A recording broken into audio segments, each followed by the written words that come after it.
Welcome to stories by Shekhar. Normally आप story सुनते हैं मुझसे, लेकिन आज कुछ जरूरी बातें करनी थी सतलज को लेकर के। सतलज के बारे में इतनी कंट्रोवर्सी हो रही है। मैंने एक शॉर्ट भी बनाया था जिस दिन ये फिल्म रिलीज हुई थी और जिस दिन इस फिल्म को Z5 से हटा दिया गया था। जब ये फिल्म Z5 से हटाई गई थी उसके बाद एक पैनल बना जो कि इस फिल्म को रिव्यू कर रही थी। उस पैनल ने ministry of information and broadcasting को कुछ सजेशन बताए। सजेशन क्या बताया? उसने पैनल ने मिनिस्ट्री ऑफ इंफॉर्मेशन को एंड ब्रॉडकास्टिंग को बता दिया कि इस फिल्म को रिलीज नहीं होने देना चाहिए क्योंकि ये फिल्म जो है वो टेररिज्म को व्हाइट वॉश करती है। ये नए डिटेल्स आज आए हैं। आज का अगर इंडियन एक्सप्रेस आप पढ़ोगे तो उसमें अमृता नायक दत्त की एक डिटेल्ड रिपोर्ट है और मैं चाह रहा हूं कि मैं उसको आपके साथ शेयर करूं तो आपको भी समझ में आएगा कि गवर्नमेंट ने ये जो इस फिल्म को OTT से जो हटाया है उसके कारण क्या है। सही है गलत है ये आप खुद डिसाइड कर लेना, मैं साइड लेने में बिलीव नहीं करता। तो गवर्नमेंट के ऑपोजिशंस क्या है, गवर्नमेंट को क्या ऑब्जेक्शन है इस फिल्म से, वो मैं आपको थोड़ा पढ़ के बता देता हूं कि अमृता के रिपोर्ट में क्या लिखा हुआ है। जो पहला पॉइंट है वो ये है कि the panel is learn to have noted that the film was based on true stories and real events which nullifies the disclaimer by the makers that it is a work of fiction, especially when the issue is related to national security. अब ये आप सबको पता है कि film जो है वो जसवंत सिंह कालरा के लाइफ पे बनी हुई है। जसवंत सिंह कालरा कौन थे? जसवंत सिंह कालरा एक ह्यूमन राइट एक्टिविस्ट। वैसे तो जब ये जिस समय की ये फिल्म है उस वक्त वो बैंक में काम करते थे, लेकिन जब उन्हें पता चला कि जो पुलिस जिसको की अथॉरिटी दी गई है पंजाब में खालिस्तानी मिलिटेंसी को रोकने का, तो वो उसके नाम पे ह्यूमन राइट वॉल्यूशन कर रही है। एक्स्ट्रा जुडिशियल टॉर्चर चल रहा था, इनोसेंट लोगों को किडनैप कर लिया जा रहा था और कई लोग जो को मार दिया जाता था पुलिस द्वारा और फिर उन्हें अनआइडेंटिफाइड बता करके उन्हें जला दिया जाता था। उनके लाशों को, कई लाशों को सतलज नदी में फेंक दिया जाता था। तो जसवंत सिंह कालरा ने इसकी छानबीन की और एक एस्टिमेट बताया। 3 डिस्ट्रिक्ट में वो गए अलग अलग क्रिमेशन ग्राउंड पे और वहां पे जो क्रिमेशन ग्राउंड है वहां का रजिस्टर निकाला। उसमें देखा कि ये दरअसल अनआइडेंटिफाइड बॉडी नहीं थी, इन सबों के नाम भी मेंशन थे वहां के क्रिमेशन ग्राउंड के रजिस्टर में। और उससे वो जो 3 डिस्ट्रिक्ट में ये घूमे उससे इन्हें पता चला कि करीब 2000 से 3000 लाशें जो है वहां पे अनआइडेंटिफाइड जलाई गई हैं। तो उस बेसिस पे एक एस्टिमेट इनका जो था कि 25,000 लोग इस तरीके से मारे गए हैं पुलिस की ब्रुटैलिटी में। और ये इस फिल्म की कहानी थी कि जसवंत सिंह कालरा ने इस चीज को एक्सपोज किया, जिसके बाद पुलिस ने उन्हें किडनैप किया, उन्हें टॉर्चर किया और फिर उन्हें मार दिया गया। ये सारी बातें ट्रू स्टोरी है, इसमें कोई कुछ भी गलत नहीं है, ये रियल स्टोरी है। जो पुलिस वाले इन्वॉल्व थे जसवंत सिंह के किडनैपिंग में और उनके किलिंग में, उनको सुप्रीम कोर्ट ने सजा भी दिया था। तो ये कह देना कि फिल्म जो है वो गलत है या झूठ है या प्रोपेगेंडा है जैसा लोग कह रहे हैं, ये मेरे हिसाब से सही नहीं है। हाँ, अब सवाल उठता है कि जो ओमिशन की बात हो रही है, एक ग्रुप है जो ये कह रहा है कि फिल्म जो है, और नॉट जस्ट ग्रुप, कई सारे जर्नलिस्ट भी हैं, सीनियर जर्नलिस्ट, जिन्होंने उन इवेंट्स को कवर किया था पंजाब में जो 83-84 के बाद जो मिलिटेंसी का जो टाइम आया था और फिर जो 95 में जो बेअंत सिंह की किलिंग हुई थी, उस 10 साल में पंजाब में क्या क्या हुआ था, कितनी एट्रोसिटीज जो है वो खालिस्तान के लोगों ने पंजाब में की थी, कितने इनोसेंट हिंदूज को मारा गया था, कितने इनोसेंट सिख को मारा गया था।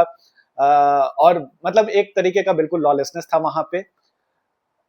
पुलिस को जब ये पावर दिया गया, KPS गिल को लाया गया इस मिलिटेंसी को कंट्रोल करने के लिए, और जो जर्नलिस्ट जो उस समय जिन्होंने कवर भी किया है, उनका ये मानना है कि KPS गिल ने वाकई में he should be considered a super cop, क्योंकि जिस तरीके का टेररिज्म पंजाब में था उसको अगर सिंगल हैंडेडली उन्होंने कंट्रोल किया, उसको खत्म कर दिया पंजाब से आतंकवाद को, तो उसके लिए उन्हें क्रेडिट मिलना चाहिए। लेकिन सवाल ये उठता है कि आप पुलिस अथॉरिटी हो और आप अपने मिलिटेंसी को रोकने के रेस में आप अगर इनोसेंट लोगों को मारना शुरू कर देते हो, और क्योंकि ये बात सच है कि उस समय कई पुलिस वालों का उस तरीके से एक प्रमोशन होता था, उन्हें उनकी सैलरीज बढ़ जाती थी जो खालिस्तानी मिलिटेंट्स को मारते थे।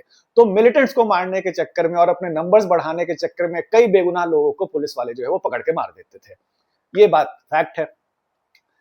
तो एक एक सर्टेन ग्रुप है जो कहता है कि नहीं, KPS Gill was the hero, और प्रो केपीएस गिल ग्रुप और एक एंटी केपीएस गिल ग्रुप बन गया है। अब जैसा इस रिपोर्ट में जो मेंशन है कि डिस्क्लेमर जो दिया गया है कि फिल्म फिक्शन है, तो फिक्शन तो है नहीं, नाम फिक्टिशियस यूज कर लिया गया है। क्योंकि अगर आप देखो, अगर आपने फिल्म देखी है, फिल्म को तो वैसे जुलाई 5 को हटा दिया गया था Z5 से, लेकिन अगर आप देखोगे तो इसमें जो बिट्टा का कैरेक्टर जो कंवलजीत प्ले कर रहे हैं, वो पूरा का पूरा केपीएस गिल का कैरेक्टर है। जो एसएम जहीर ने जो कैरेक्टर प्ले किया है वो बेअंत सिंह का है। तो नाम को थोड़ा चेंज कर दिया है, बाकी सारी जो स्टोरी है वो जसवंत सिंह के लाइफ के ऊपर है। अब ये तो हुआ डिस्क्लेमर की बात। इसके अलावा गवर्नमेंट पैनल ने क्या क्या ऑब्जेक्शन रेज किया है वो और मैं आपको पढ़ के बता देता हूं। सोर्सेज से, जो गवर्नमेंट पैनल के जो सोर्स है जिन्होंने अमृता से बात की थी, उन्होंने बताया कि this was also pointed, sources said the IDC, जो इंटर डिपार्टमेंटल कमेटी जो है, उसने क्या कहा है, the IDC felt that the film presented a biased view of events in Punjab during the period depicted. जो मिलिटेंसी का जो दौर था जिस समय की ये फिल्म है, वो एक बायस्ड व्यू पेश कर रही है कि पुलिस को आप कटघरे में कर रहे हो, और एक तरह से एक एंटी पुलिस फिल्म बन गई है। आप ये नहीं दिखा रहे हो कि उस समय खालिस्तान का जो आतंक था पंजाब में, वो कितना क्रूर था। इस चीज को फिल्म जो है वो ओमिट करती है, उसको नहीं दिखाती है।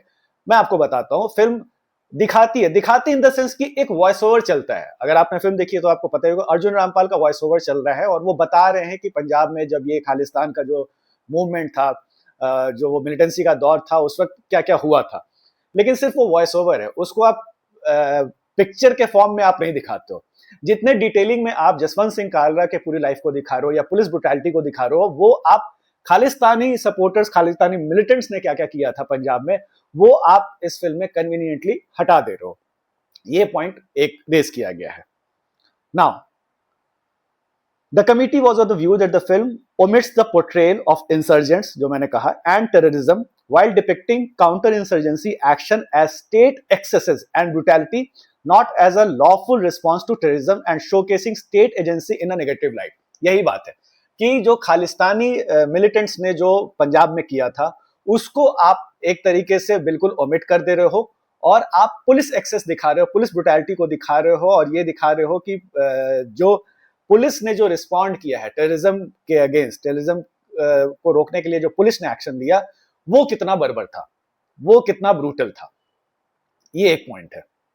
Now other point, sources indicated that the IDC, जो पैनल है, also objected to a scene depicting government official making statements that lend credibility to allegation of mass atrocities against a community, thereby providing fodder to hostile element to fuel and spread separatist campaign ideology and secessionist propaganda।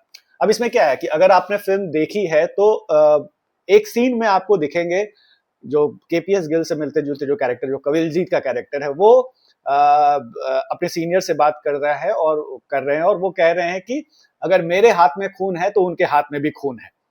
So basically ये कहने का मतलब है कि जो गिल ने जो किया, ठीक है, हमने इनोसेंट लोग को मारा तो मारा, लेकिन उन्होंने भी इनोसेंट लोग को मारा। तो अब आप ये दिखाना चाह रहे हो कि पुलिस तो मान रही है कि हाँ, हमने ब्रुटैलिटी की और हमने इनोसेंट लोग को मारा है, लेकिन ये इसको दिखाना एक तरीके से ये एडमिट करवा देना है फिल्म के जरिए कि हाँ, पुलिस तो खराब थी, पुलिस तो नेगेटिव काम कर ही रही थी। तो ये इस चीज को लेकर के पैनल ने ऑब्जेक्शन रेज किया। एक और पॉइंट है, the IDC has observe that the film portrays the assassination of CM Chief Minister as a retaliatory act in response to extrajudicial killing by the police। Panel को इस बात से objection है कि सीएम का जो असैसिनेशन दिखाया है, बेअंत सिंह जो उस वक्त चीफ मिनिस्टर थे, इस फिल्म में नाम बदल दिया गया, एसएम जहीर जो है उन्होंने बेअंत सिंह का रोल पोर्ट्रे किया है। तो इस मूवी में एक सीन है जहां पे एक बंदा आता है पुलिस के ड्रेस में और उनकी गाड़ी में बैठता है, उसके बाद वो ब्लास्ट हो जाता है। अब इस सीन से प्रॉब्लम क्या है? This depiction, the IDC is learned to have noted, suggest a moral justification for the assassination rather than associating it with a terrorist act linked to Khalistan militant movement, and fails to acknowledge the involvement of known terrorist organizations। हाँ, अब ये जो scene जो है जहां बेअंत सिंह की जो killing दिखाई जा रही है, नाम तो नहीं है इस फिल्म में, लेकिन वो जो किलिंग दिखाई जा रही है ये ऐसे बताया जा रहा है कि एक्स्ट्रा जुडिशियल किलिंग के रिस्पॉन्स में ये लिया गया। बेअंत सिंह के जो किलर्स थे वो they were associated with the Babbar Khalsa international, और जो खालिस्तान मूवमेंट का जो बॉडी जो थी, मिलिटेंट ग्रुप जो थी, उससे वो जुड़े हुए थे। तो आपने बिल्कुल भी नहीं दिखाया कि इस पर्टिकुलर एक्ट में खालिस्तान मिलिटेंट्स का इन्वॉल्वमेंट था, क्योंकि ये तो फैक्ट है, कोर्ट में भी ये बात साबित हुई थी। और इसके बाद ही जो बेअंत सिंह के जो किलर्स जितने लोग थे, एक तो सुसाइड बॉम्बिंग में ही मर गया था, और जो भी इनके साथ अटैच थे उनको तो सरकार, उनको तो कोर्ट ने भी पनिश किया था, और ये चीज प्रूव हुई थी कि किस किस ऑर्गेनाइजेशन का इसमें इन्वॉल्वमेंट था। तो आप एक तरीके से उसको नॉर्मलाइज कर दे रहे हो कि एक्स्ट्रा जुडिशियल किलिंग हुई है तो मैं जस्टिफाई हूं सीएम को असैसिनेट कर देने के लिए। आज के डेट में मान लो कि यूपी में इतने इनकाउंटर्स होते हैं, तो कोई जाकर के सीएम को उड़ा दे, तो ये बात तो गलत है ना। तो इस चीज को लेकर के पैनल ने जो एक तरह का ऑब्जेक्शन रेज किया है। इसके अलावा और क्या क्या पॉइंट्स हैं? The IDC noted that such a portrayal undermines state security and public order, and that such content can be misused by various non-state actors and extremist organizations based abroad. The panel is learned to have decided against the option of editing certain parts of the film before its release. तो ये कहने का मतलब है कि ये सब देख करके, जो एक तरह से आप देखिए तो पंजाब में कनाडा में बैठ करके बहुत सारे जो प्रो खालिस्तानी ग्रुप्स हैं वो पंजाब में आज भी खालिस्तान मूवमेंट को हवा देते रहते हैं। तो इनका कहना है, जो गवर्नमेंट पैनल जो है उनका कहना है कि ये सब देख करके एक तरीके से फॉरेन हैंड जो हैं उनको एक तरीके का बढ़ावा मिलेगा कि आप पंजाब के लोगों को ये फिल्में दिखाओ और उसके बाद आप उनको ट्रिगर करो, उनके एंगर को, कि देखिए आपके साथ तो ये एट्रोसिटीज पुलिस ने की थी, तो आप जो है वो खालिस्तान, फ्री खालिस्तान की डिमांड करो। ये बेसिकली ये सारे पॉइंट्स पे इनको ऑब्जेक्शन था, और इसलिए ये कहा जा रहा है कि ये जो फिल्म है वो एक थ्रेट है नेशनल सिक्योरिटी के लिए। हालांकि मुझे लगता है कि ये बात इसको बहुत ज्यादा एग्जैजरेट किया जा रहा है। फिल्म देख करके नेशनल सिक्योरिटी को खतरा हो जाना, ये मेरे समझ में तो नहीं आ रही बात, क्योंकि जैसे आपने फिल्म को अगर आपने बैन कर दिया, बैन करने से क्या होता है कि आज के डेट में जब भी आप किसी चीज को रोकते हो ना, लोगों की क्यूरियोसिटी उसके तरफ और बढ़ जाती है, और फिर समहाउ आज के डिजिटल एज में वो आप किसी भी तरीके से चाहते हो कि मैं उसे देख लूं। Z5 पे से इस फिल्म को हटाया गया, उसके बाद से आप देख रहे हो कि किस तरीके से इस फिल्म की स्क्रीनिंग हर गुरुद्वारा में हो रही है पंजाब के, और लोग जो है इसे डाउनलोड कर करके इलीगली डाउनलोड कर रहे हैं, देख रहे हैं। तो अच्छे खासी जनता जो है इस फिल्म को देख चुकी है। ये अलग बात है कि अगर इसे बैन नहीं किया जाता तो शायद उतना इंटरेस्ट नहीं होता। इतनी कंट्रोवर्सी जो हो गई है उसकी वजह से लोग इसको देख भी रहे हैं। अच्छा, एक और पॉइंट है, जैसा मैंने बताया कि जो बेअंत सिंह जो क्योंकि ये जो पूरी कहानी है, एक बार मैंने सवाल भी पूछा था कि ये जो पूरा एपिसोड था जो 95 के पंजाब की बात बताई जा रही है, उस वक्त तो पंजाब में कांग्रेस की सरकार थी, बेअंत सिंह चीफ मिनिस्टर थे।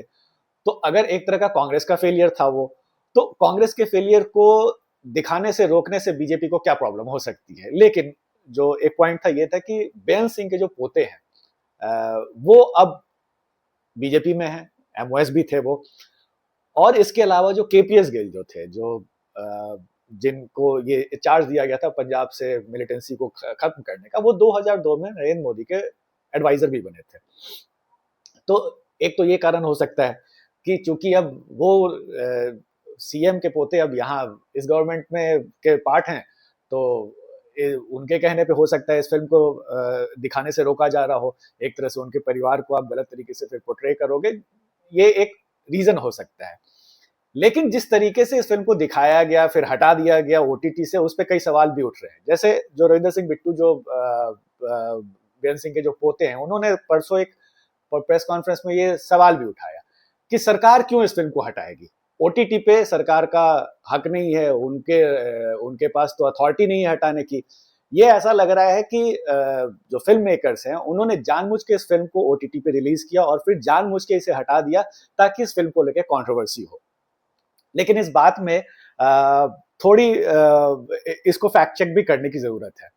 अब आप देखो, एक और एक्सप्रेस की ही रिपोर्ट है जिसे लिज मैथ्यू ने आज पब्लिश किया था एक्सप्रेस में ही। उसमें डिटेल में बताया गया है कि सीबीएफसी में जब ये फिल्म गई थी और सीबीएफसी ने जब इसे सर्टिफिकेट देने से रोका था, उसके बाद क्या क्या हुआ। 2022 में ये फिल्म सीबीएफसी के पास गई। सीबीएफसी ने इसमें बहुत सारे कट सजेस्ट किए, करीब 127 कट्स इस फिल्म में सजेस्ट किए सीबीएफसी ने, कि आप पंजाब का नाम यूज नहीं कर सकते। इस फिल्म का नाम पहले कुछ और था, पंजाब 95 था, फिर उसे सतलज कर दिया गया है। और आप पंजाब पुलिस का नाम नहीं ले सकते, जगहों के नाम बदलने के लिए कहे गए, जसवंत सिंह की स्टोरी में भी बहुत सारे फेरबदल करने के लिए कहे गए। हालांकि इस फिल्म को बनाने की परमिशन जसवंत सिंह कालरा की फैमिली ने ही दी थी, लेकिन सीबीएफसी ने इसमें इतने सारे कट सजेस्ट किए। तो हुआ क्या कि मेकर्स जो है, रॉनी स्क्रूवाला इसके प्रोड्यूसर है, डायरेक्टर हनीत रेहान है, ये लोग बॉम्बे हाई कोर्ट में गए। बॉम्बे हाई कोर्ट में अब देखिए दो वर्जन है आज का। अगर आप वो लिज मैथ्यू की रिपोर्ट पढ़ोगे तो उसमें सीबीएफसी ऑफिशियल का कहना है कि बॉम्बे हाई कोर्ट में इन मेकर्स ने पहले पिटीशन डाला, फिर बाद में विड्रॉ कर दिया। अकॉर्डिंग टू सीबीएफसी ऑफिशियल्स का कहना है कि मेकर्स को पता चल गया था कि बॉम्बे हाई कोर्ट जो है वो सीबीएफसी के फेवर में इसका जजमेंट देने वाली है, और ये फिल्म हो सकता है हमेशा के लिए बैन हो जाए, इसलिए मेकर्स ने इस पिटीशन को विड्रॉ कर दिया था। लेकिन मेरी जिनसे बात हुई है, चूंकि मैं एक्सप्रेस से एसोसिएटेड हूं और जर्नलिस्ट लोगों से मेरी बातचीत होते रहती है, और मुझे एक व्हाट्सएप चैट भी पढ़ाया गया था, हनीत रेहान का ही था, तो उसमें हनीत रेहान का कहना था कि हमने विड्रॉ इसलिए किया क्योंकि हमें पता था कि जजमेंट जो है वो हमारे फेवर में आ रहा है, नॉट कि सीबीएफसी के फेवर में जा रहा है। और चूंकि हमारे फेवर में जजमेंट आ रहा था तो गवर्नमेंट की तरफ से हमें प्रेशराइज किया गया कि आप अपना पिटीशन विड्रॉ कर लो। अब ये दो अलग अलग वर्जन है, कौन सच बोल रहा है कौन झूठ बोल रहा है अब ये कहना मुश्किल है। तो मेकर्स का कहना है कि हमें दबाव दिला करके हमें इस पिटीशन को विड्रॉ करना पड़ा। तो फिर इन्होंने सोचा कि जो इजी रास्ता है वो ये है कि हम ओटीटी पे डाल देते हैं, उस पर तो सीबीएफसी सर्टिफिकेट की जरूरत नहीं पड़ती, तो इन्होंने डाल दिया। हालांकि बेअंत सिंह के पोते का कहना है कि इन्होंने डाला और इन्होंने खुद ही हटा दिया, जबकि अब इसमें भी सच्चाई क्या है ये बताना बड़ा मुश्किल है। अब ये जो सीबीएफसी का जो मामला है कि ओटीटी से आपने फिल्म को हटा दिया और अब जो एक पैनल जो है वो रिव्यू कर रही है और इसने गवर्नमेंट को सजेस्ट किया है कि इसे ब्लॉक ही रहने दो, इस फिल्म को ओटीटी पे भी नहीं चलने दिया जाए। तो एक तरीके का क्या है कि एक तरीके का ये मौका मिल गया है गवर्नमेंट को ओटीटी प्लेटफॉर्म में सर्टिफिकेशन मैंडेटरी करने का। अगर आप देखो तो अभी जो ओटीटी पे जो फिल्में जो सिर्फ ओटीटी के लिए बनती हैं, जैसे अभी इक्का रिलीज हुई है नेटफ्लिक्स के लिए, तो उसको सेंसर सर्टिफिकेट की जरूरत नहीं है क्योंकि वो नेटफ्लिक्स की फिल्म है, तो वो अपने हिसाब से वो चला सकती है बिना सीबीएफसी सर्टिफिकेट के। लेकिन सरकार बहुत दिन से चाह रही थी कि हम ओटीटी प्लेटफॉर्म में भी रेगुलेशन करें। अभी तक तो सेल्फ रेगुलेशन चल रहा था, ये सरकार के अंडर था नहीं ये। लेकिन अब इस फिल्म के जरिए, क्योंकि ये फिल्म जो है जैसा इनके पैनल ने कहा है कि ये तो नेशनल सिक्योरिटी को थ्रेट कर रही है, रिस्क है ये फिल्म एक तरीके से सिक्योरिटी को लेकर के, तो अब चूंकि ताकि भविष्य में ऐसी फिल्में ना बने जो कि नेशनल सिक्योरिटी को एक खतरा पोज करे, इसके लिए हो सकता है आगे चल करके या कुछ ही दिनों में अब ये बात हो जाएगी कि शायद सीबीएफसी सर्टिफिकेशन मैंडेटरी हो जाए ओटीटी प्लेटफॉर्म्स के लिए। और ये करने का एक बहाना सतलज जो है वो गवर्नमेंट को प्रोवाइड कर रही है। अब ये होगा या नहीं होगा ये आने वाले दिन में पता चलेगा, लेकिन उस डायरेक्शन में चीजें जाती हुई दिख रही हैं फिलहाल। अब आपने देखी है या नहीं देखी है फिल्म, जरूर मुझे देख के बताइएगा कि आपको फिल्म कैसी लगी। मेरा पर्सनल मानना है कि फिल्म जो है वो बड़ी अच्छी बनी थी। हालांकि मैं इस बात से अग्री कर रहा हूं क्योंकि जब मैंने पढ़ा और मैंने कई वीडियोस भी देखे जसवंत सिंह कालरा के, और कई जर्नलिस्ट ने भी ये बताया है कि he was a Khalistani sympathiser, और कई वीडियो में वो बोलते हुए भी नजर आ रहे, वो जनरल सिंह भिंडरवाले को संत बता रहे हैं और उनको भगत सिंह और पता नहीं किससे किससे फ्रीडम फाइटर से कंपेयर कर रहे हैं। तो ये जब आप देखते हो तो और इन सब चीजों को अगर आप फिल्म मेकर ओमिट कर देते हैं, ये कहीं ना कहीं ये एक तरीके से गलत बात है। अगर आप दिखा रहे हो तो फिर आप उनके हर कैरेक्टरिस्टिक को आपको दिखाना चाहिए था। हम जैसे लोग, बहुत सारे लोगों को शायद जसवंत सिंह कालरा के बारे में ज्यादा आइडिया नहीं था। ये फिल्म हमने देखा, it was a mind blowing film, देखा हमने, बहुत पसंद आया। लेकिन उसके बाद जो ये कंट्रोवर्सी हुई, उसके बाद जब आप डिग करते हो फैक्ट्स को, ट्रुथ को, तो फिर आपको अलग अलग पहलू भी पता चलता है। और मैं आई सजेस्ट कि आप शेखर गुप्ता जो द प्रिंट के एडिटर है उन्होंने 2 वीडियोस बनाए हैं खालिस्तान के, ये जो पूरा प्रॉब्लम था पंजाब में उसको लेकर के, आप उसको डिटेल में देखिए। और ये जब मैंने फिल्म देखी थी सतलज, तो मुझे ये लगा था कि इसको लेकर के कंट्रोवर्सी होगी जरूर, क्योंकि चूंकि ये फिल्म सीबीएफसी में अटकी हुई थी, तो मुझे लगा था कि ये अगर इस पे ऑब्जेक्शन हुआ होगा सीबीएफसी को, तो सिर्फ इसी बात से हुआ होगा कि ये फिल्म जो है वो जिस तरीके से पुलिस को नेगेटिव लाइट में पोर्ट्रे कर रही है वो शायद सरकार को पसंद ना आए। और बहुत सारे जो लोग जो उस वक्त खालिस्तान मूवमेंट मिलिटेंसी की वजह से जो विक्टिम की जो फैमिली थी, उनको शायद इस पोर्ट्रेल से ऐतराज होगा, और वही हो रहा है। अब फिल्म को हटा दिया गया, उसके बाद एक ग्रुप तो कह रहा है कि नहीं नहीं फिल्म बहुत अच्छी है, फिल्म तो अच्छी है, उसमें कोई डाउट नहीं है। मतलब फिल्म मेकिंग एक आर्ट फॉर्म की तरफ से देखो तो वो फिल्म अच्छी है, लेकिन अपने कन्वीनियंस के हिसाब से आप अपने चीजों को ओमिट कर देना, इसको एक तरीके से कहा जाता है कि ये प्रोपेगेंडा करना होता है। जो अब देखो तो जैसे कश्मीर फाइल्स वगैरह जो फिल्में बनती हैं, तो उसको लेकर के यही तो बात है ना कि कुछ लोग कश्मीर फाइल्स को प्रोपेगेंडा बोलेंगे, सतलज को नहीं बोलेंगे, कुछ लोग सतलज को प्रोपेगेंडा बोलेंगे, कश्मीर फाइल्स को नहीं बोलेंगे। तो आज का जो माहौल है वो तो पूरा पोलराइज्ड है, तो आप इसमें किसको सही बोल सकते हो, किसको गलत बोल सकते हो, वो क्वाइन के 2 पहलू वाली बात है। तो ये है फिलहाल मामला। फिल्म जो है वो अभी मुझे नहीं लग रहा है कि ये अब ओटीटी पे आने वाली है, क्योंकि जिस तरीके का रिकमेंडेशन इस पैनल ने किया है गवर्नमेंट को, मुझे नहीं लगता कि गवर्नमेंट इसकी इजाजत देगी कि इस फिल्म को ओटीटी प्लेटफॉर्म पे रिलीज किया जाए। तो अब जितने भी लोग देखेंगे भी इस फिल्म को, उसको इलीगली ही देखेंगे। और आप देखो ना, पिछले 5 दिन में मैंने देखा कि कई बार ये फिल्म जो है यूट्यूब पे अपलोड हो जा रही है, फिर उसे डिलीट कर दिया जा रहा है, और जितने देर वो फिल्म अपलोडेड रहती है उतने देर में लाख व्यूज आ जा रहे हैं, फिर उसके बाद उस चैनल से वो वीडियो गायब हो जा रहा है, फिर किसी दूसरे चैनल पे वो वीडियो चल रहा है। तो एक सिस्टम जो है वो इस फिल्म के सपोर्ट में काम भी कर रहा है, और बहुत सारी चीजें हैं। इनफैक्ट दिलजीत दोसांझ ने जो वीडियो बनाया था जिस दिन ये फिल्म हटाई गई, और वो बड़ी खुशी खुशी बोल भी रहे थे कि हमें तो पता ही था कि हट जाएगी, लेकिन इतनी जल्दी हट जाएगी हमें नहीं पता था। तो कहीं ना कहीं थोड़ा सा आपको वो लगता है कि ये क्या पूरा प्लान करके किया गया है, या फिर वाकई गवर्नमेंट के दबाव में किया गया है। क्योंकि जब जी से ये हटाई गई और जी ने जो स्टेटमेंट रिलीज किया था, उसमें ये मेंशन था कि due to the current developments the film has been remove from the platform. अब ये करंट डेवलपमेंट क्या है? करंट डेवलपमेंट में क्या, आपने तो बताया भी नहीं कि गवर्नमेंट की तरफ से प्रेशर था या कौन सा करंट डेवलपमेंट था, इसके बारे में कोई जिक्र नहीं है। अब जी जिसका है, जी के जो मालिक हैं सुभाष चंद्रा, उनकी अब वैसे भी सरकार से बनती नहीं है, तो क्या इन्होंने कुछ गेम कर दिया? बहुत सारे स्पेकुलेशन है, तो हर चीज यहाँ पे अभी जो है वो चीजें क्लियर नहीं है। एक ही चीज क्लियर है कि फिलहाल इस फिल्म को आप नहीं देख सकते हो, और ऐसा लग रहा है कि सरकार जो है वो आपको ये फिल्म देखने भी नहीं देगी। तो जितने इलीगल डाउनलोड्स है उसी पे आप देख सकते हो, किसी प्रॉपर प्लेटफॉर्म पे ये आपको फिल्म अब देखने को नहीं मिलेगी। आप इस पूरे कंट्रोवर्सी के बारे में क्या सोचते हैं? केपीएस गिल, बेअंत सिंह, पंजाब मिलिटेंसी, इसके बारे में आपकी क्या राय है? मुझे कमेंट बॉक्स में जरूर बताइएगा। नेक्स्ट वीडियो में आऊंगा तो मैं फिर फिल्म की स्टोरी सुनाऊंगा, किसी दूसरी फिल्म की। पिछले वीडियो जो मैंने तीसरी मंजिल पे बनाया था उसे बहुत लोगों ने पसंद किया, सो थैंक्स फॉर इट। और नेक्स्ट वीडियो में मैं फिर किसी फिल्म की स्टोरी सुनाऊंगा। चलिए आज के लिए बस इतना ही। Thanks for watching.